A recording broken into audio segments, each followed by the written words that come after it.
بسم الله الرحمن الرحيم الحمد لله رب العالمين اللهم صل على سيدنا محمد وعلى آل سيدنا ومولانا محمد الصلاة والسلام عليك يا سيدنا يا رسول الله خذ بأيدينا قلت هيلتنا أدركنا يا حبيب الله സ്നേഹാദരവുകൾ നിറഞ്ഞ ഉസ്താദുമാർ, പ്രിയപ്പെട്ട സഹോദര സഹോദരിമാരെ, നമ്മുടെ എല്ലാം അഭയകേന്ദ്രവും ജീവിതത്തിൻ്റെ പല ഘട്ടങ്ങളിലും വിശേഷിച്ചും നമ്മുടെ സ്ഥാപനവുമായി ബന്ധപ്പെട്ട പല സന്ദർഭങ്ങളിലും നമുക്ക് വലിയ ആത്മീയ സന്തോഷങ്ങളും ഇർഷാദാത്തുകളും നൽകി നമുക്ക് നേതൃത്വം നൽകുകയും ഒരുപാട് ആളുകൾക്ക് ഒരു ജീവിതം കൊണ്ട് വെളിച്ചം നൽകുകയും ഒരുപാട് മാതൃകകൾ നമ്മിൽ നൽകി അള്ളാഹുവിലേക്ക് യാത്രയായ ശൈഖുന കൊപ്പം ഉസ്താദ് എന്ന പേരിൽ അറിയപ്പെടുന്ന AK അബൂബക്കർ മുസ്ലിയാർ അള്ളാഹുവിൻ്റെ റഹ്മത്തിലേക്ക് യാത്രയായി ഏതാനും ദിവസങ്ങൾ പിന്നിടുകയാണ്. ഈ ഒരു ദുഃഖ സാന്ദ്രമായ ഈ സന്ദർഭത്തിൽ ഉസ്താദിൻ്റെ പൊരുത്തവും അവിടുത്തെ മദതും, അതുപോലെ നാളെ സ്വർഗലോകത്ത് ഉസ്താദിൻ്റെ കൂടെ സ്വർഗത്തിൽ പ്രവേശിക്കണം എന്നും നിയത്ത് ചെയ്തുകൊണ്ട് ഉസ്താദിനെ കുറിച്ച് കുറഞ്ഞ കാര്യങ്ങൾ ഓർക്കുന്നതിനും ഉസ്താദിൻ്റെ മഹത്വങ്ങൾ അയവിറക്കുന്നതിനും വേണ്ടിയാണ് നമ്മുടെ സ്ഥാപനത്തിൽ ഇങ്ങനെ ഒരു പ്രോഗ്രാം സംഘടിപ്പിച്ചത്. പരിശുദ്ധമായ ഖുർആനിൽ നമ്മൾ ദൈനംദിന ജീവിതത്തിൽ ഓതുന്ന സൂറത്തുൽ ഫാത്തിഹയിലെ ഏറ്റവും പ്രധാനപ്പെട്ട പ്രമേയം ഇഹ്ദിനസ് സിറാത്തുൽ മുസ്തഖീം എന്നതാണ്. അതിൻ്റെ ഒരു ലളിതമായ സാരം, അല്ലാഹുവേ ഞങ്ങളെ നീ നേരായ ഋജുവായ പാതയിലേക്ക് ചേർക്കണമേ എന്നാണ്. അതിൻ്റെ തൊട്ടുടനെ അല്ലാഹു സുബ്ഹാനഹു വ തആല ഏതാണ് ആ മാർഗം എന്ന് പറയുന്നതിനേക്കാൾ അതാരുടെ മാർഗമാണ് എന്നാണ് ഖുർആൻ വിവരിക്കുന്നത്. സിറാത്തുല്ലദീന അൻഅംത അലൈഹിം ഗൈറിൽ മഗ്ളൂബി അലൈഹിം. അള്ളാഹുവിൻ്റെ അനുഗ്രഹങ്ങൾക്ക് പാത്രീഭൂതരായ അള്ളാഹുവിൻ്റെ വിശിഷ്ട ദാസന്മാരുടെ മാർഗം, അതാണ് നമ്മൾ എത്തിച്ചേരേണ്ട മാർഗം എന്ന് ഖുർആൻ നമ്മളോട് പറഞ്ഞു വെക്കുന്നുണ്ട്. ഉസ്താദിന്റെ അനുസ്മരണ സംഗമത്തിൽ ഈ ഒരു ആയത്ത് എൻ്റെ മനസ്സിലേക്ക് വന്നത്, ഉസ്താദിന്റെ ജീവിതം പരിശോധിച്ചവർക്കും ഉസ്താദിനെ അനുഭവിച്ചവർക്കുമെല്ലാം ഉസ്താദ് വെളിച്ചമായിരുന്നു. ഉസ്താദ് ഒരു സന്മാർഗത്തിന്റെ, കൂടുതൽ തെറ്റ് ചെയ്യുന്നവർ ആ തെറ്റുകൾ കുറക്കാനുള്ള ഒരാർദ്രതയുടെ മനസ്സുമായി നമ്മയൊക്കെ സമീപിച്ച ഉസ്താദ് യഥാർത്ഥത്തിൽ അള്ളാഹുവിൻ്റെ ഒരു അബ്ദുല്ലാ, അള്ളാഹുവിൻ്റെ ഒരു അടിമയായിരുന്നു. അള്ളാഹു എന്ന് നമ്മെ ഇങ്ങനെ ഓർമ്മിപ്പിക്കുന്ന, അള്ളാഹുവിനെ കുറിച്ചുള്ള വിചാരങ്ങളും സ്രഷ്ടാവിനെ കുറിച്ചുള്ള ആലോചനകളും നമ്മിൽ ഉണർത്താൻ പോകുന്ന ചെറിയ ചെറിയ ഇടപെടലുകൾ നടത്തിയ ഒരു വൈശിഷ്ട്യപൂർണമായ വ്യക്തിത്വം അവിടത്തേക്കുണ്ടായിരുന്നു എന്ന് നമുക്കറിയാം. യഥാർത്ഥത്തിൽ അബ്ദുള്ള എന്നത് ഒരു മനുഷ്യന്റെ ഏറ്റവും പൂർണ്ണമായ ഒരു വിശേഷണമാണ്. അബ്ദുള്ള എന്നതിൻ്റെ പൂർണ്ണത കൈവരിച്ച ഒരേ ഒരാളെ ഉള്ളൂ, അത് റഹ്മത്തുൽ ലിൽ ആലമീൻ മുഹമ്മദ് റസൂലുള്ളാഹി സ്വല്ലല്ലാഹു അലൈഹി വസല്ലമ തങ്ങളാണ്. അപ്പൊ ഞാൻ ഓർക്കുന്നത്, എന്നെ സംബന്ധിച്ച് എൻ്റെ ഈ പ്രായത്തിലുള്ള ആളുകളെയൊക്കെ സംബന്ധിച്ചിടത്തോളം എൻ്റെ ഓർമ്മ, ഉസ്താദിനെ ഞാൻ ആദ്യമായി കാണുന്നത് എൻ്റെ വാപ്പപ്പയുടെ എന്ന് പറഞ്ഞാൽ എൻ്റെ ഉപ്പയുടെ ഉപ്പ കുഞ്ഞ ഹാജി, അള്ളാഹു അവിടത്തേക്ക് പാരത്രികമായ ദറജ അള്ളാഹു വർദ്ധിപ്പിക്കട്ടെ. ആ വല്ലിപ്പയുടെ കൈ പിടിച്ച് കറുകപുത്തൂര് പള്ളിയിലേക്ക് പോയ ഒരനുഭവമാണ് എൻ്റെ മനസ്സിലുള്ളത്. ആ സമയത്ത് ഉസ്താദ് അവറുകൾ പള്ളിയിലിരുന്ന് ഖുർആൻ ഓതുകയും അദ്കാറുകൾ ചെല്ലുകയും ഒക്കെ ചെയ്യുകയായിരുന്നു. എനിക്ക് ഉസ്താദ് എന്ന് പറയുമ്പോൾ എൻ്റെ മനസ്സിലേക്ക് ആദ്യം വരുന്നത് ആ ഒരു ചിത്രമാണ്. വളരെ സ്നേഹവാത്സല്യത്തോടുകൂടി ഒരു ചെറിയ കുട്ടി എന്ന നിലയിൽ എന്നെ സ്വീകരിച്ച് എന്നെ വല്ലാതെ ഒരു വാത്സല്യത്തോടു കൂടി സമീപിച്ച ആ ഒരു ഉസ്താദിന്റെ ചിത്രമാണ് എൻ്റെ മനസ്സിലുള്ളത്. പിന്നീട് പലപ്പോഴും അൽഹംദുലില്ലാഹ് അള്ളാഹുവിന്റെ ദീനിന്റെ ഇൽമുകൾ പഠിക്കാൻ അവസരം ലഭിച്ചപ്പോൾ ആദ്യമായി ചെറിപ്പൂര് KV ഉസ്താദിന്റെ നേതൃത്വത്തിൽ നടക്കുന്ന ബിലാൽ അറബിക് കോളേജിൽ എത്തുകയും അവിടെ ഉസ്താദിന്റെ കീഴിൽ ദർസ് പഠിക്കാൻ ആരംഭിക്കുകയും ഒക്കെ ചെയ്ത സമയത്ത് അന്ന് KV ഉസ്താദ് ഇടക്കിടക്ക് ഉസ്താദിനെ കുറിച്ച് ഞങ്ങളോട് പറയുമായിരുന്നു. പലപ്പോഴും പല പരിപാടികളിലും ഉസ്താദിനെയും അതുപോലെ KV ഉസ്താദും കൊപ്പം ഉസ്താദും ഒരുമിച്ച് പങ്കെടുത്ത അനുഭവങ്ങളും ഒക്കെ നമ്മുടെ മുന്നിലുണ്ട്. ഉസ്താദിനെ പലപ്പോഴും അങ്ങോട്ട് കാണാൻ ചെല്ലുന്ന സമയത്ത് വളരെ വാത്സല്യത്തോടു കൂടി നമ്മെ സമീപിക്കുന്ന ഒരു വല്ലാത്തൊരു മനസ്സിന്റെ ഉടമയായിരുന്നു. പലപ്പോഴും ഉസ്താദിനെ കുറിച്ച് ഓർമ്മ വരുമ്പോൾ, ഉസ്താദിനെ കുറിച്ച് ഓർക്കുമ്പോൾ നമ്മുടെ മനസ്സിലേക്ക് ഓർമ്മ വരുന്നത് ഏത് അഹങ്കാരത്തിന്റെ അംശമുള്ളവരെയും അവരുടെ അഹങ്കാരത്തിന്റെ മനസ്സിലുള്ള ചില്ല് കൊട്ടാരങ്ങളെ മുഴുവനും തകർക്കുന്ന അവിടുത്തെ ഒരു അപാരമായ വിനയമായിരുന്നു. ഞാൻ ദർസ് പഠിക്കാൻ തുടങ്ങി, ബുഖാരി ദാവാ കോളേജിൽ പഠിക്കാൻ തുടങ്ങി. അവിടെ പഠിച്ചുകൊണ്ടിരിക്കുന്ന സമയത്ത് ഉസ്താദിന്റെ അരികിലേക്ക് ചെല്ലുമ്പോൾ ഉസ്താദ് എന്ത് ആദരവോടുകൂടിയാണ്, എന്തൊരു വാത്സല്യത്തോടു കൂടിയാണ് നമ്മളൊക്കെ സമീപിച്ചിരുന്നത്. അന്ന് ഉസ്താദ് നൽകിയ നിർദ്ദേശങ്ങൾ, അന്ന് ഉസ്താദ് നൽകിയ ആത്മീയമായ നസീഹത്തുകളൊക്കെ ഇപ്പോഴും ഓർക്കുകയാണ്. എൻ്റെ ജീവിതത്തിൽ കുറച്ചെങ്കിലും എനിക്ക് സംസാരിക്കാനുള്ള, പ്രഭാഷണം നടത്താനുള്ള ഒരു സാഹചര്യം ഉണ്ടായതിൻ്റെ പിറകിൽ ഉസ്താദിന്റെ ഒരു വലിയ സ്പർശം ഉണ്ട്. ഞാൻ ബുഖാരിയിൽ പഠിച്ചുകൊണ്ടിരിക്കുന്ന സമയത്ത് വിശുദ്ധ റമദാനിൽ മുതഅല്ലിമീങ്ങൾ പരിസരത്തെ പള്ളികളിലൊക്കെ വയലിന് പോകും. അങ്ങനെ ഞാൻ കറുകപുത്തൂർ പള്ളിയിൽ വയലിന് എത്തി. ആ സമയത്ത് ഞാൻ പഠിച്ചു വെച്ച മാറ്ററുകൾ എന്നെ കൊണ്ട് കഴിയും വിധത്തിൽ ഞാൻ അവിടെ അവതരിപ്പിച്ചു. ആ അവതരിപ്പിച്ച് എൻ്റെ പ്രസംഗം ഒരു പകുതി പിന്നിട്ടപ്പോൾ എനിക്ക് എൻ്റെ ശബ്ദം ഇടറി. എൻ്റെ ശബ്ദം മുന്നിലിരിക്കുന്ന ഒന്നോ രണ്ടോ ആളുകൾ ചിലപ്പോ പല കാരണങ്ങളും അതിനുണ്ടാകാം. എൻ്റെ ശബ്ദം ഇങ്ങനെ ഇടറി, എൻ്റെ ശബ്ദം ഒരു സുഖകരമല്ലാത്ത രീതിയിൽ എനിക്ക് ഒരു തൊണ്ടവേദന, അസ്വസ്ഥത അനുഭവിക്കുകയും ഞാൻ പ്രസംഗം ഇങ്ങനെ പരമാവധി ചുരുക്കി അവസാനിപ്പിക്കുകയും ചെയ്തു.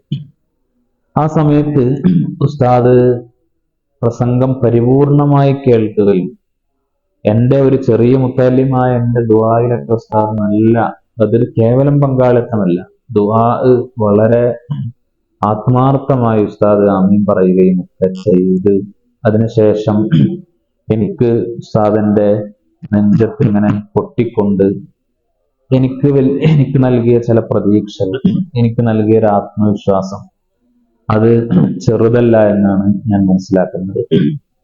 ഞാൻ ഒരു പതറിപ്പോയ സമയത്ത് ഉസ്താദ് വിളിച്ച് ഒരു വാത്സല്യപൂർവം ആ സമീപത്തെ സമീപനം പിന്നീട് എനിക്ക് പ്രസംഗിക്കുവാനും ധാരാളം വേദികളിൽ സംസാരിക്കുവാനും ഒക്കെ അവസരമുണ്ടായതിന്റെ പിറകിൽ ഉസ്താദിന്റെ ആ ഒരു സ്പർശം ഉണ്ടായിരുന്നു എന്നാണ് ഞാൻ ഓർക്കുന്നത്. ഉസ്താദ് അവറുകൾ വലിയ വിനയമുള്ള മനുഷ്യനായിരുന്നു എന്നതോടൊപ്പം ഉസ്താദിന്റെ ഞാൻ കണ്ടതിൽ വെച്ച് ഏറ്റവും പ്രധാനപ്പെട്ട ഒരു വലിയ പ്രത്യേകത, മറ്റാർക്കും ഇല്ലാതെ അപൂർവങ്ങളിൽ അപൂർവം ചില സാത്വികരായ ആളുകൾക്ക് മാത്രമുള്ള ഒരു പ്രത്യേകതയായിരിക്കാം.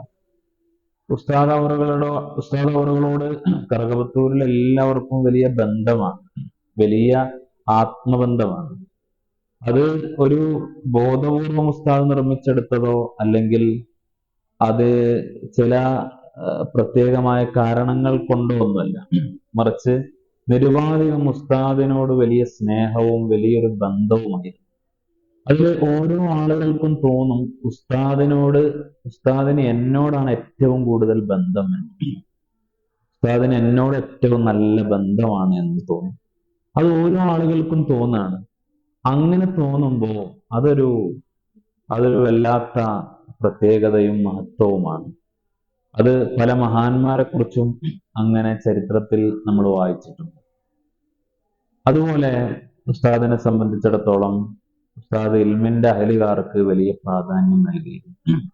വലിയ മുതഅല്ലിമീങ്ങൾക്കും ആലിമീങ്ങളെയും ഉസ്താദ് നന്നായി സ്നേഹിച്ചിരുന്നു. പലപ്പോഴും ഉസ്താദിന്റെ സമീപത്ത് നിന്ന് സംസാരിക്കുന്ന സമയത്ത് ഉസ്താദ് അവറുകൾ ദർസിൽ അഭിവന്ദ്യരായ ഷെയ്ഖുന ബഹറുൽ ഉലൂം ഓക്കെ ഉസ്താദ് റഹ്മഹുല്ലാ അവിടുത്തെ ദർസിൽ പഠിക്കാൻ ഭാഗ്യം ലഭിച്ച അവിടുത്തെ ശിഷ്യനാണ്. ശിഷ്യൻ എന്ന് മാത്രമല്ല, പഠിക്കുന്ന കാലത്ത് തന്നെ ഉസ്താദിന്റെ തൃപ്തിയും ഉസ്താദിന്റെ അംഗീകാരവും ലഭിച്ച ആളാണ്. ഓക്കെ ഉസ്താദ് എന്നുള്ളത് ഈ നൂറ്റാണ്ടിൽ ജീവിച്ച ഏറ്റവും വലിയ ഒരു ആലിമാണ്. ഉസ്താദിന്റെ ശിഷ്യന്മാരാണ് ഇന്ന് ഈ ഉമ്മത്തിനെ നയിച്ചുകൊണ്ടിരിക്കുന്നത്. അന്ന് തന്നെ 18-ാം വയസ്സിൽ തന്നെ ഉസ്താദിന് ഹജ്ജ് ചെയ്യാൻ ഭാഗ്യം ലഭിച്ചിട്ടുണ്ട്. അതുകൊണ്ടാണ് പോക്കർ ഹാജി എന്നാണ് ശരിക്കും ഓക്കെ ഉസ്താദിനെ വിളിക്കാറുള്ളത് എന്ന് പറഞ്ഞു കേട്ടിട്ടുണ്ട്. അതുപോലെ റഈസുൽ ഉലമ സുലൈമാൻ ഉസ്താദ് ദർസിൽ പഠിക്കുന്ന സമയത്ത് ഉസ്താദ് അവിടെ ഉണ്ട്. അതുപോലെ ഷെയ്ഖുന AP ഉസ്താദ് സുൽത്താനുൽ ഉലമ ഉസ്താദിനോടൊക്കെ വലിയ ആത്മബന്ധവും വലിയ ഒരു ബഹുമാനവും ആദരവും ഒക്കെ ആയിരുന്നു എന്ന് പലപ്പോഴും ഉസ്താദ് അവറുകൾ അത് പ്രകടിപ്പിച്ചിട്ടുണ്ട്.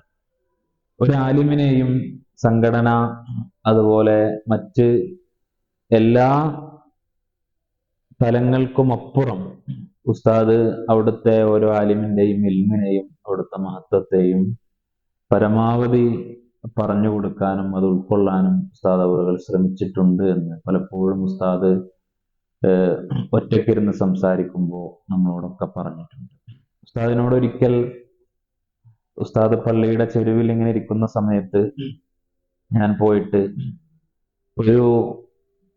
കുറച്ച് കാര്യങ്ങളൊക്കെ ഇങ്ങനെ ഉസ്താദ് അന്വേഷിച്ച് എൻ്റെ ഒരു സഹോദരിയുടെ അസുഖവുമായി ബന്ധപ്പെട്ട് ഉസ്താദിനെ കാണാൻ പോയി. ഇടക്കിടക്ക് പോകാറുണ്ടായിരുന്നു. ഉസ്താദ് ഓരോ ദിക്റുകളും മറ്റൊക്കെ പറഞ്ഞു തരും. നമ്മൾ വീട്ടിൽ പോയി ചെല്ലുകയും മന്ത്രിച്ചൂതുകയും ഒക്കെ ചെയ്തിരുന്നു. അങ്ങനെ ഒരു ദിവസം ഞാൻ പോയ സമയത്ത് ഉസ്താദിനോട് എനിക്കൊരു ദിക്റിന്റെ ഇജാസത്ത് തരുമോ എന്ന് ചോദിച്ച സമയത്ത് ഉസ്താദ് എനിക്കൊരു ദിക്ർ പറഞ്ഞു തന്നു. ഞാനിപ്പോ ഇജാസത്ത് ഞാൻ തരുന്നില്ല, നിങ്ങളിത് ചെല്ലിയാൽ മതി എന്ന് ഉസ്താദ് പറയുകയും ചെയ്തു. അപ്പൊ ഞാൻ പല സംശയങ്ങളും ഉസ്താദിനോട് നമ്മളൊരു വാത്സല്യപൂർവ്വം ഇടപെടാനുള്ള ആ ഒരു സ്പേസ് ഉപയോഗപ്പെടുത്തി പല സംശയങ്ങളും ചോദിച്ചിരുന്നു. അപ്പോ എനിക്ക് ഓർമ്മയുള്ള ഒരു സംശയമാണ് ഇപ്പൊ ഞാൻ എൻ്റെ സംസാരത്തിന്റെ തുടക്കത്തിൽ ഓതിയ അസ്സലാത്തു വസ്സലാമു അലൈക യാ സയ്യിദി യാ റസൂലല്ലാഹ് ഖുദ് ബിയദി ഖല്ലത്ത് ഹീലത്തി. അവിടെ ആ ഹീലത്ത് എന്ന് പറയുന്നതുകൊണ്ടുള്ള ഉദ്ദേശം എന്താണ് എന്ന് ചോദിച്ച സമയത്ത് ഉസ്താദ് പറഞ്ഞു, അതിന് നിങ്ങൾ സങ്കീർണമാക്കിയിട്ടുള്ള അർത്ഥങ്ങളോ മറ്റൊന്നും കൊടുക്കേണ്ടതില്ല. മറിച്ച് ഹീലത്ത് പറഞ്ഞാൽ നമ്മളൊരു കുതന്ത്രവും കല്ലത്ത് ഹീലത്തി നബിതങ്ങളെ വിളിക്കുകയാണ്. നബിയെ ഖുദ് ബിയദി, ഞങ്ങളെ കൈ പിടിക്കണം നബിയെ. കല്ലത്ത് ഹീലത്തുന, ഞങ്ങള് തന്ത്രം കുറഞ്ഞവരാണ്, ഒന്നും അറിയാത്തവരാണ് എന്ന കുതന്ത്രങ്ങളൊന്നുമില്ല, ഞങ്ങൾക്ക് വേറെ മാർഗങ്ങളൊന്നുമില്ല എന്ന രീതിയിലാണ് ഉസ്താദ് അതിന് എനിക്ക് മനസ്സിലാവുന്ന രൂപത്തിൽ ചെറിയൊരു വിശദീകരണം അന്ന് നൽകിയത്. ഉസ്താദ് എല്ലാവരുടെയും ഉസ്താദാണ് എന്ന് ഞാൻ പറഞ്ഞു. പരിശുദ്ധമായ ഖുർആനിൽ ഒരു ആയത്തുണ്ട്, യൗമ ലാ യൻഫഉ മാലുൻ വലാ ബനൂൻ ഇല്ലാ മൻ അത്തല്ലാഹ ബിഖൽബിൻ സലീം. ശരിക്കും ഉസ്താദിനെ ഓർക്കുന്ന സമയത്ത് നമ്മുടെ മനസ്സിലേക്ക് ഓർമ്മ വരുന്ന ഒരു ആയത്താണ്. അത്തല്ലാഹ ബിഖൽബിൻ സലീം. സലീമായ കൽബോടുകൂടി അള്ളാഹുവിന്റെ അരികിലെത്തുന്നവർക്കല്ലാതെ വേറെ ആളുകൾക്കൊന്നും രക്ഷയില്ല എന്നതാണ് അതിന്റെ സാരം.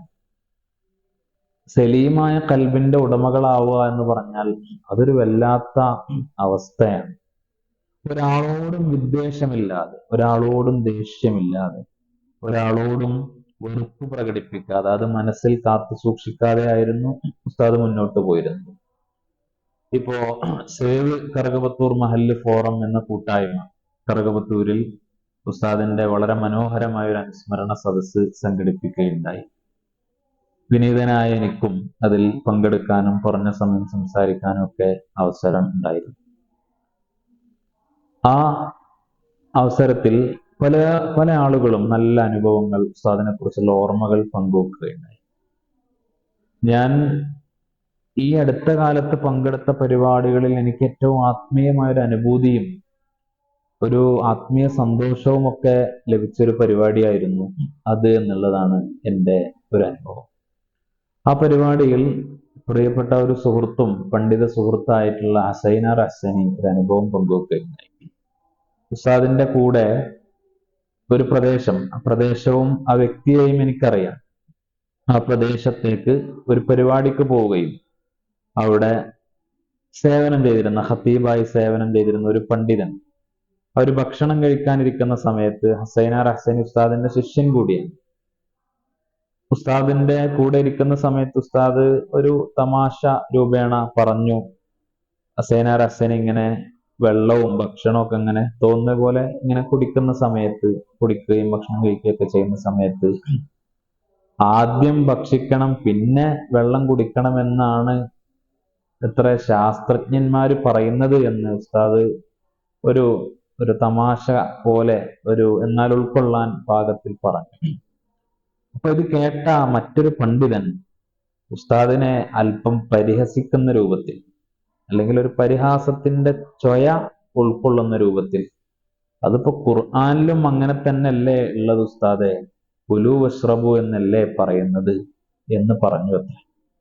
ഉസ്താദ് അതിനോട് ചിരിച്ചുകൊണ്ട് പ്രതികരിച്ചു. തിരിച്ച് പള്ളിയിലേക്ക് വരുന്ന സമയത്ത് ഹസൈനാർ ഹസനിയോട് ഉസ്താദ് പറഞ്ഞു അത്രേ, ആ മുസ്ലിയാര് കുലു വഷ്റബു, അവിടുത്തെ ആ വാവ് തെർത്തീബിനുള്ള വാവാണ് എന്ന് ആരെങ്കിലൊക്കെ പറഞ്ഞിട്ടുണ്ടാകും അല്ലേ, അതൊരു മുത്തലക്കുൽ ജമ്മിനുള്ള വാവാണല്ലോ എന്ന രീതിയിൽ ഉസ്താദ് പറയുകയും ഉസ്താദ് ഹസൈനാർ ഹസനിക്ക് വേറൊരു ആയത്ത് ഓതി കൊടുക്കുകയും ചെയ്തു. അങ്ങനെയാണെങ്കിൽ മറിയം ബീവി അലൈഹി ഇസ്ലാമിന്റെ ചരിത്രം പറയുന്നിടത്ത് സ്തുതി വർക്കഈ, സുജൂദ് ചെയ്യണം പിന്നെ റുക്കൂ ചെയ്യണം എന്നാവൂലേ അർത്ഥം എന്ന് ഉസ്താദ് വളരെ വിനയത്തോടു കൂടി ചോദിച്ചു അത്ര. അപ്പൊ ഹസൈനാർ ഹസനി തിരിച്ചു ഉസ്താദിനോട് ചോദിച്ചു, ഉസ്താദെ നിങ്ങൾക്ക് ആ സമയത്ത് ഉസ്താദിനെ അതങ്ങോട്ട് പറയാമായിരുന്നില്ലേ എന്ന് പറഞ്ഞ സമയത്ത് ഉസ്താദിന്റെ ഒരു മറുപടി, അതാണ് നമ്മൾ പകർത്തേണ്ടത്. ഞാൻ ആ സമയത്ത് അത് പറഞ്ഞിരുന്നെങ്കിൽ, അത് അദ്ദേഹം അവിടെയുള്ള ഒരു ഖത്തീബാണല്ലോ, ആ മഹലിൽ നേതൃത്വം നൽകുന്ന ആളാണല്ലോ, അദ്ദേഹത്തിന് ഞാൻ പറഞ്ഞത് കൊണ്ടൊരു കുറവ് വരാൻ പാടില്ലല്ലോ എന്ന മറുപടി. എന്തൊരു മാതൃകയാണ്! ആ പ്രതിപക്ഷം ബഹുമാനത്തോടുകൂടി ഉസ്താദ് സമീപിച്ച ആ ഒരു രീതി ശരിക്ക് നമുക്കെല്ലാവർക്കും വലിയ മാതൃകയാണ്. ഇങ്ങനെ ഒരുപാട് മാതൃകകളും അടയാളപ്പെടുത്തലുകളും ഒക്കെ നിർവഹിച്ചുകൊണ്ടാണ് ഉസ്താദ് അവറുകൾ നമ്മിൽ നിന്നും യാത്രയായത്.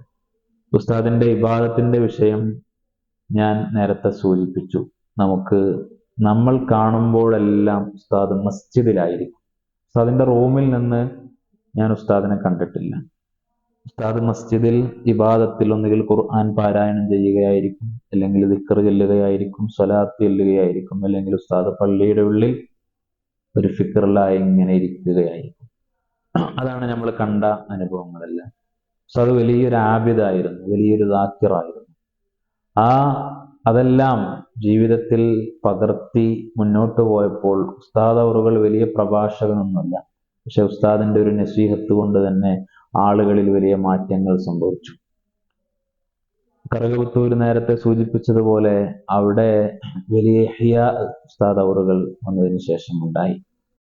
കറുകപുത്തൂരിലെ ഓരോ വീടുകളിലെയും വിശേഷ ദിവസങ്ങളിൽ ആ വീടിന്റെ നിർമ്മാണത്തിന്റെ കട്ടിലവെപ്പിൽ, അതുപോലെ വീടിന്റെ നിർമ്മാണത്തിന്റെ വിവിധ ഘട്ടങ്ങളിൽ, കുടിരിക്കലിൽ, നിക്കാഹുകളിൽ, വിശേഷപ്പെട്ട ദിനങ്ങളിലെല്ലാം ഉസ്താദിന്റെ കയ്യൊപ്പും ഉസ്താദിന്റെ സാന്നിധ്യവും അത്രമേൽ കറുകപുത്തൂരിലെ നിവാസികളെല്ലാം ആഗ്രഹിച്ചിരുന്നു. അതാ ഒരു ബന്ധത്തിന്റെ സുദൃഢമായ ആ ഒരു വൈകാരികമായൊരു പ്രകാശനവും ആ ഒരു ബന്ധത്തിന്റെ ഒരു അനുഭൂതിദായകമായ ചിത്രവുമാണ്. ഞാൻ വാക്കുകൾ ദീർഘിപ്പിച്ച് സംസാരിക്കുന്നില്ല. നേരത്തെ പറഞ്ഞതുപോലെ എൻ്റെ ഭാര്യയുടെ ഉമ്മയുടെ വീട്, അവരുടെ അയൽവാസിയാണ് ഉസ്താദ് അവർ. അവിടെ പോയ പല അവസരങ്ങളിലും ഉസ്താദിനെ നേരിട്ട് കാണാൻ ഭാഗ്യം ലഭിക്കുകയുണ്ടായി. എൻ്റെ ഭാര്യയുടെ പ്രസവവുമായി ബന്ധപ്പെട്ട് അതിൻ്റെ അടുത്ത ദിവസങ്ങളിൽ ചെന്ന സമയത്ത് ഉസ്താദ് ഒരു വെറ്റില മന്ത്രിച്ച് തരികയും ഒക്കെ ചെയ്യുകയുണ്ടായി. അതൊക്കെ നമ്മളെ വ്യക്തിപരമായി ഏറെ സ്നേഹിക്കുകയും നമുക്കേറെ ഗുണകാംക്ഷാപൂർവം വാത്സല്യപൂർവ്വം നമ്മളോടൊക്കെ ഇടപെടുകയും ചെയ്ത ഉസ്താദിന്റെ ശൂന്യത അതൊരു നികത്താനാവാത്ത ഒരു ശൂന്യതയാണ് എന്ന് വളരെ വേദനയോടുകൂടി ഓർക്കുന്നതോടൊപ്പം ഉസ്താദ് നമ്മളിൽ അവശേഷിപ്പിച്ച മാതൃകകളെ കൂടുതൽ ജീവിതത്തിൽ പകർത്തി നമുക്ക് പ്രകാശിപ്പിക്കേണ്ടതുണ്ട്.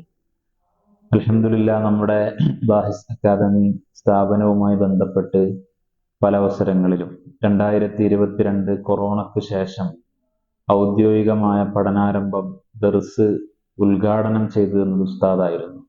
കഴിഞ്ഞ ഡിസംബറിൽ വിപുലമായി ഷെയ്ഖ് റിഫായി റളിയല്ലാഹു അൻഹുവിന്റെ ആണ്ട് നേർച്ചയ്ക്ക് പ്രാരംഭ ദുആ നടത്തി നസീഹത്തുകൾ നൽകിയത് ഉസ്താദായിരുന്നു.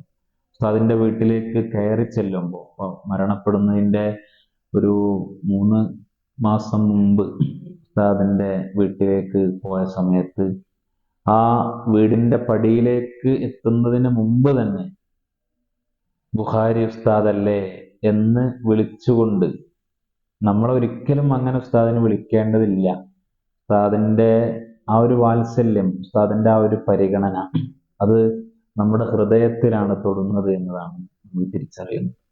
അങ്ങനെ നമുക്ക് വലിയ മാതൃകകൾ നൽകി ഉസ്താദ് അവറുകൾ നമ്മിൽ നിന്നും യാത്രയായി. ഈ സ്ഥാപനം അൽഹംദുലില്ലാഹ് ഉസ്താദ് അവറുകളുടെ പേരിൽ ഖത്മുൽ ഖുർആൻ ഓതി പ്രാർത്ഥിക്കുകയും എല്ലാ ദുആകളിലും ഉസ്താദിനെ ഓർക്കുകയും ഉസ്താദിന്റെ പേരിൽ പ്രത്യേകം മജ്‌ലിസ് സംഘടിപ്പിക്കുവാനും സാധിച്ചത് വലിയ സന്തോഷത്തോടു കൂടി ഓർക്കുകയാണ്. അല്ലാഹു റബ്ബുൽ ഇസ്സത്ത് നമ്മെയും നമ്മോട് ബന്ധപ്പെട്ടവരെയും ഉസ്താദ് അവറുകളോട് കൂടെ സ്വർഗ്ഗലോകത്ത് ഒരുമിക്കാൻ അള്ളാഹു തൗഫീഖ് നൽകി അനുഗ്രഹിക്കട്ടെ എന്ന് ദുആ ചെയ്തുകൊണ്ട് വസല്ലല്ലാഹു തആല വസല്ലമ അലാ ഖൈരി ഖൽഖി സയ്യിദിനാ മുഹമ്മദിൻ വആലിഹി വസഹ്ബിഹി അജ്മഈൻ. അസ്സലാമു അലൈക്കും വറഹ്മത്തുള്ളാഹി വബറകാതുഹു.